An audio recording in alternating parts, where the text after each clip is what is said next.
Howdy, Stickies! I don't know what I'm saying. Whoa. Wow. Okay. I mean, howdy, Stickies. Stickies. Welcome back to another fun and exciting episode. We've got our chopsticks. Sorry about that. Of the Stick with Kaji podcast. I'm Luann. I'm Sean. And you can follow me on Instagram here at Luann Kaji, where I try to post fun things that I do when I'm not recording the fun podcast. I know it's fun, right?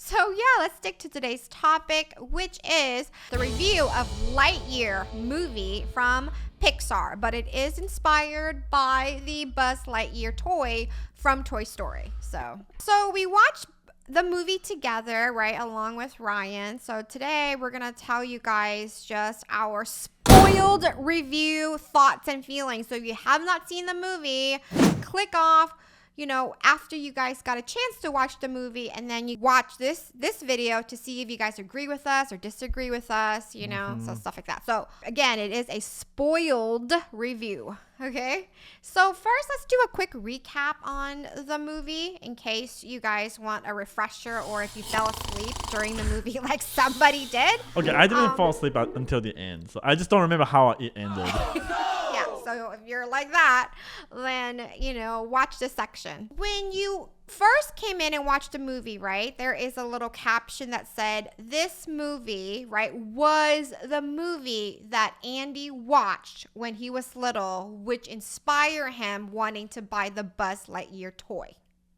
So in my mind, I'm thinking, so this is the movie that Andy himself from Toy Story watched when he was 6 or 7 years old. So I thought it would be a little bit more joyful and then more like an upbeat space movie. But it turns out, just my first impression of the Lightyear was like Halo, kind of. Right. Just the way the design of the world and the color scheme, it kind of reminds me of Halo. Right. I mean, it's a fantastic, stunning visual movie, right? The problem is different thoughts and opinions here. I thought it was beautifully made.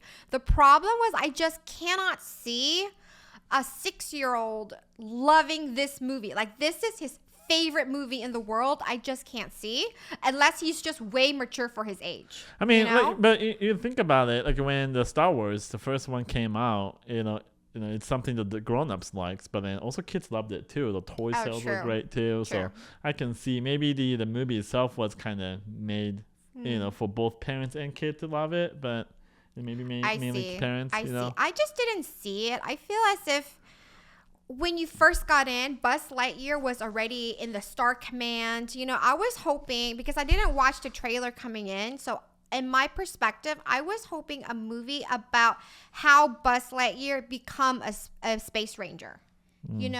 Like how he trained or what inspired him to be one. And I wasn't expecting him to already be a space ranger, one thing is struck me was the personality of Buzz.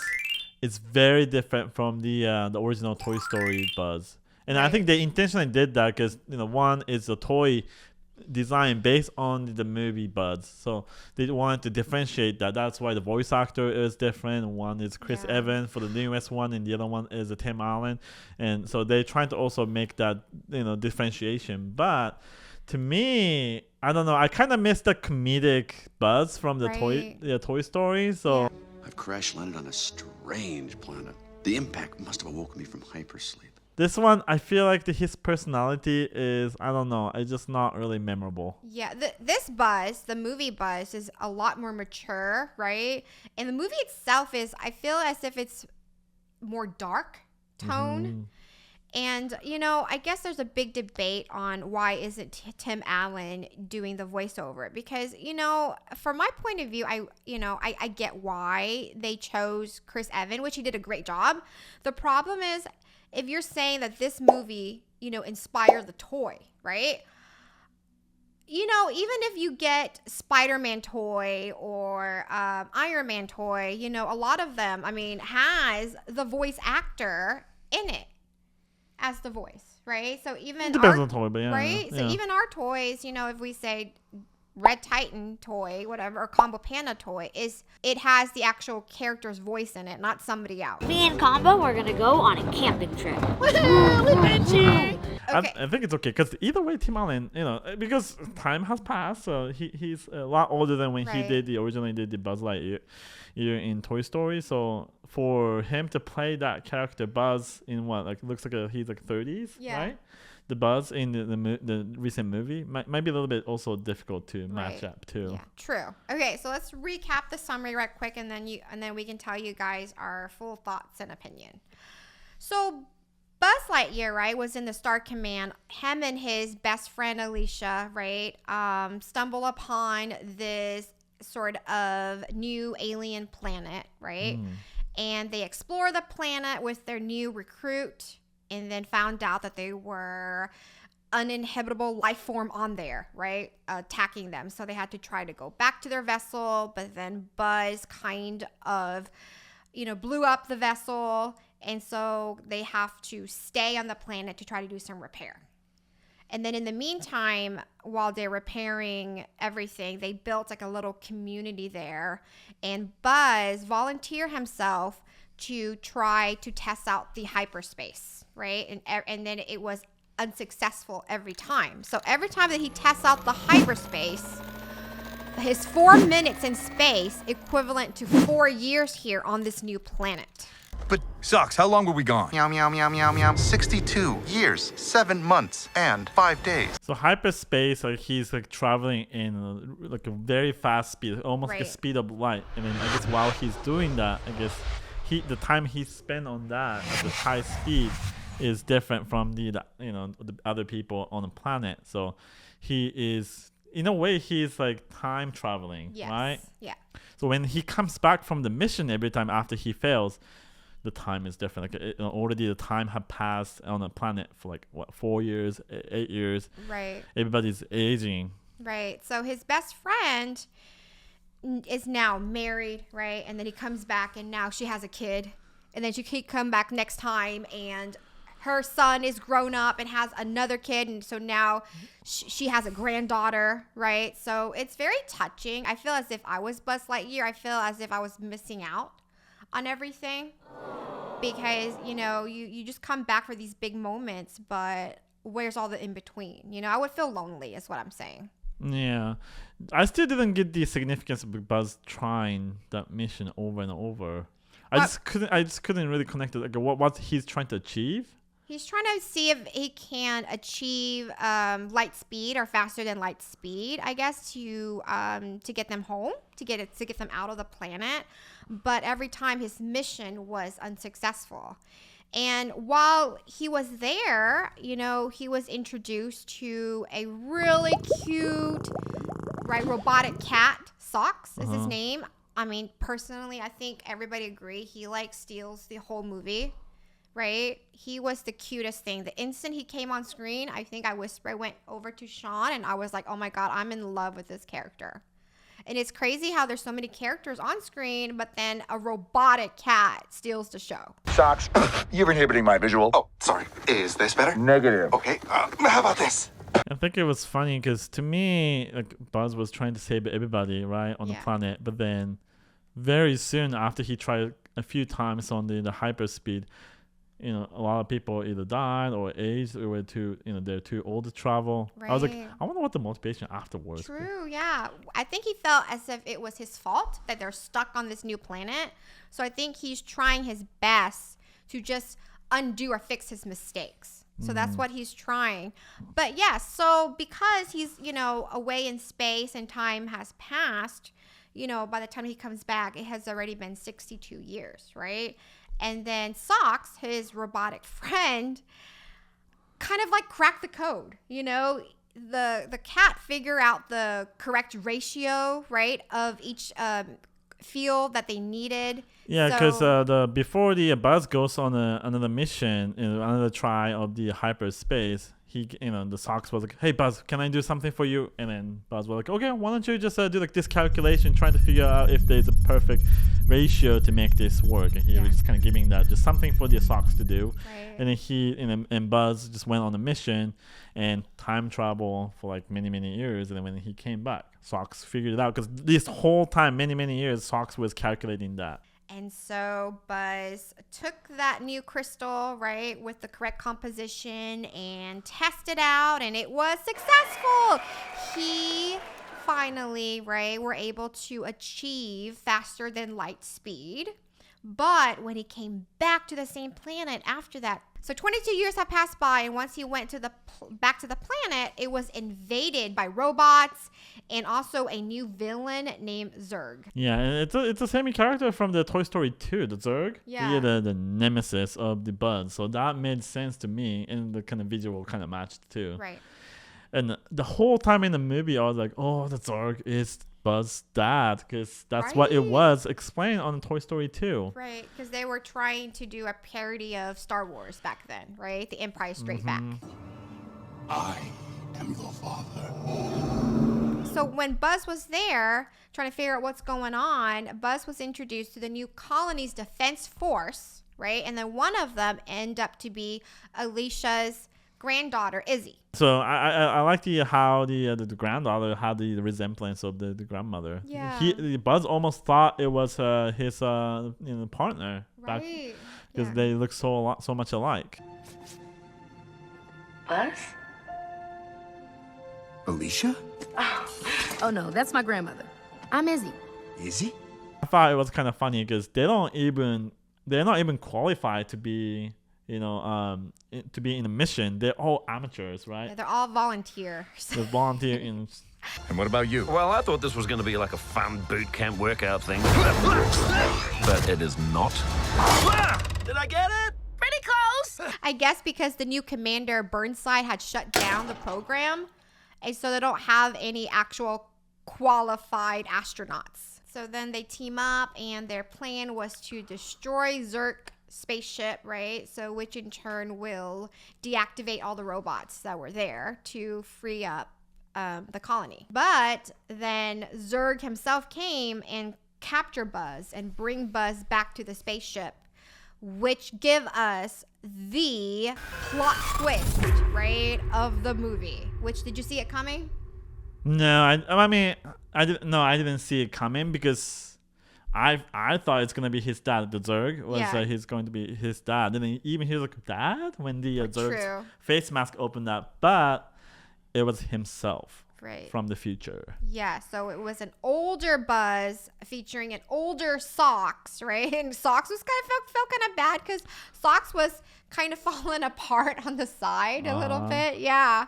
So yeah, it was an older Buzz, an alternative version of Buzz, who had achieved this hyper speed, who had escaped a Burnside and left, and who went to the far future apparently and found this spaceship. He said he found this an abandoned vessel, right?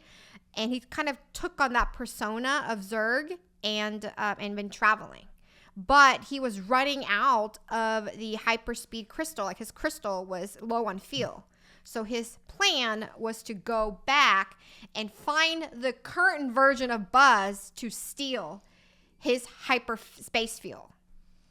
It's all complicated. Yeah, It's just, yeah. to me, because in the beginning, like, the whole point to me, it looks like what the whole movie was achieved was to get the hyperspeed work, right? Right. And then now it changed to, I guess, destroying the Zurg's spaceship all of a Yeah. sudden in the middle of the movie, and that's where I kind of got a little bit, I don't know, a little bit discouraged. Yeah. Because usually what I want is like set the ultimate goal of the end, like what's gonna happen or what's gonna get resolved in the movie. But then if that changes in the middle, like that, I don't know.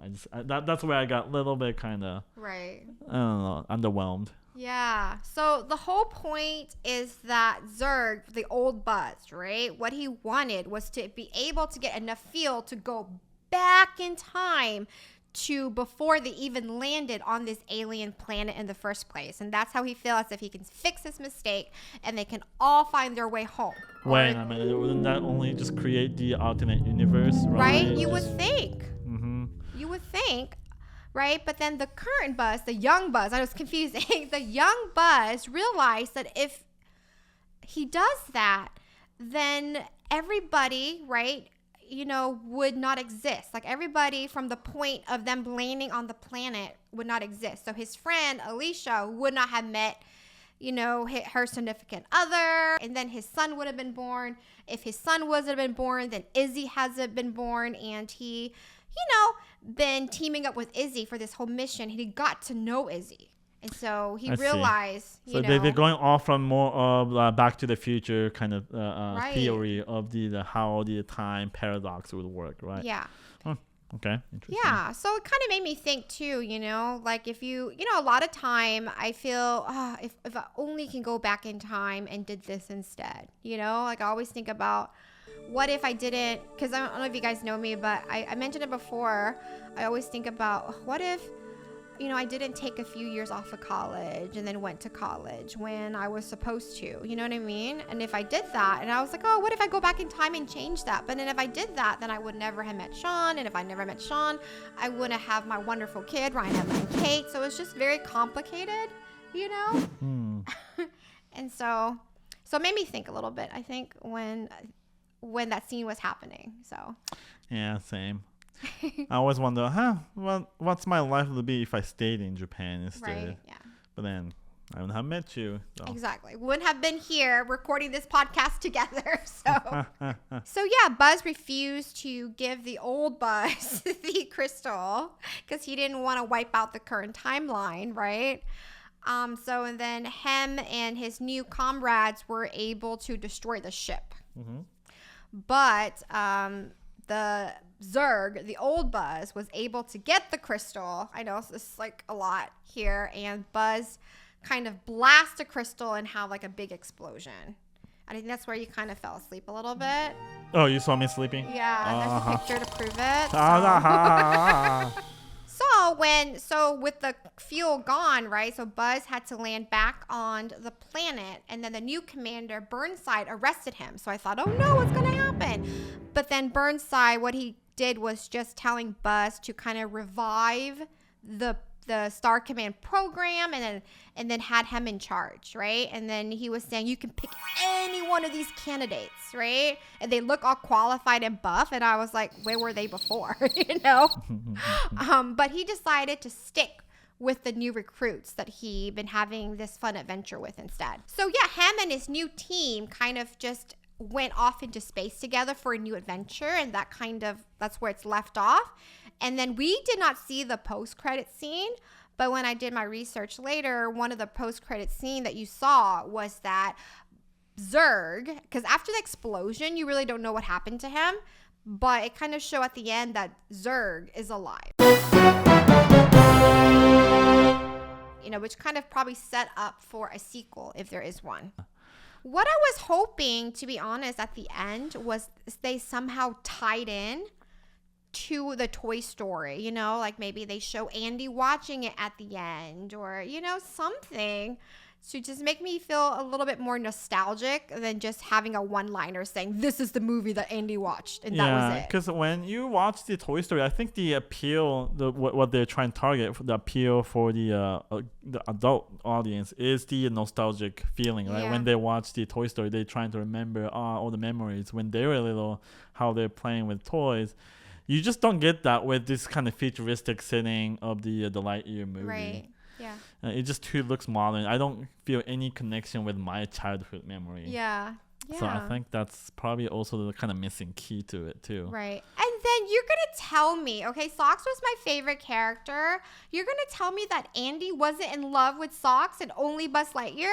I mean, think about it. The kids only can get one toy from Christmas. Usually. That's how I grew up. So okay, but you have to pick. You have to either pick Socks or Buzz Lightyear. But if this was his favorite movie of all time, and over the years for next Christmas for a birthday he couldn't have gotten Socks, and then on top of that none of the other Space Rangers, like Izzy wasn't one of them, or Buzz's best friend Alicia, like none of them, like just, and I get it. I mean, obviously Toy Story was made before this, but I feel like as if they could have tied it in better. Yeah, because when you look at the Toy Story 2, you see the shelf full of Buzz, but then you don't see any other toys, right? Yes. I see a package of Buzz, Buzz. And that's it. So it looks like that's the selection of the toy. And we're in the toy business, so we know that that's just not likely, So yeah, what are your thoughts on? I mean, we said a lot already, but what did you thought? Did you like it? Did you not like it? Do you recommend? Do you? I'd say watch at home. I'm sure it's going to be available on Disney Plus. You know. So if you subscribe to Disney Plus, you should watch it. Yeah. Just because it's a new movie. I wouldn't go out of my way to watch it. Yeah. To the theater. Ryan said he gave it a B+. That's pretty high. Yeah, I would probably give it a B. I mean, I liked it, but I feel as if it was a little bit like 30 minutes too long. And it's not something that I feel I could take Emma and Kate. You know, they might be interested in 10 or 20 minutes of the movie, and the rest of the movie, I'm pretty sure they're going to tell me when is it over. Yeah. But, what? To infinity. And beyond? That's Hello? Hello? That's E.T. This is E.T. That's what they did. They did that in the movie, didn't they? Did they? Oh, okay. Yeah. I was so confused. I was like, they did this. His and his best friend, they always do this. To infinity. oh, okay. It's not. Come on. Friend. Beyond. Okay, anyway. Okay, I'm sorry. I was so confused. I was like, that's E.T. When I watch Up from Pixar, True. I could not even speak after the movie.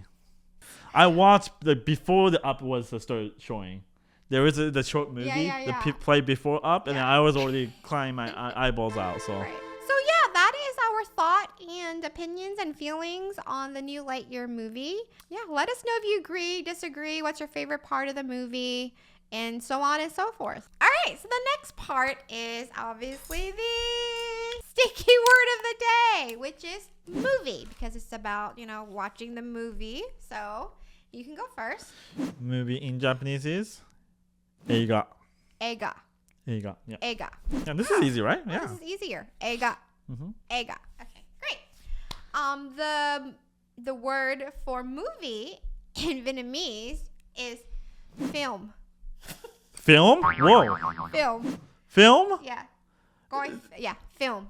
Does it come with from English? Yes. Oh, that's why. Yes.